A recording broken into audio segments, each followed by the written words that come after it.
En fait, j'étais venu pour les informer des derniers développements parce que j'avais déposé une demande de liberté provisoire accompagnée d'une autre demande dans laquelle je demandais simplement au juge de leur permettre d'apporter la contre-preuve des accusations qui sont portées contre eux et d'établir leur innocence.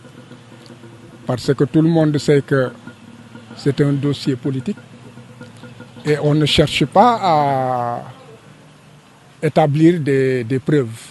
C'est de simples accusations, n'est-ce pas? Et il est important au moins que les juges, pour un procès loyal et équitable, leur permettent d'apporter des moyens, des alibis par rapport à ces événements.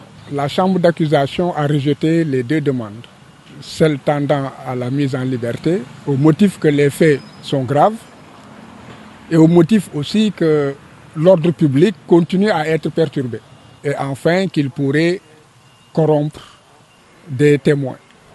Nous avons saisi la chambre d'accusation qui a repris les mêmes arguments. Et la chambre d'accusation avait refusé aussi de donner la chance à ces inculpés de rapporter la preuve de ce que le jour de la réunion supposée de préparation, ils n'étaient pas là. Certains étaient à Dakar, d'autres étaient même hors du Sénégal, n'est-ce pas? Et par ailleurs, qu'ils n'avaient rien à voir avec tout ce qui s'est passé au niveau de la forêt de Bofa-Bayotte. Après les rejets, nous avons saisi la Cour suprême.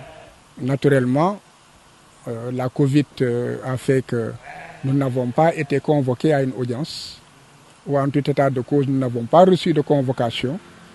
Et la Cour suprême, conformément quand même à ses règles, a pu rendre une décision de rejet de notre recours relativement à la demande de mise en liberté.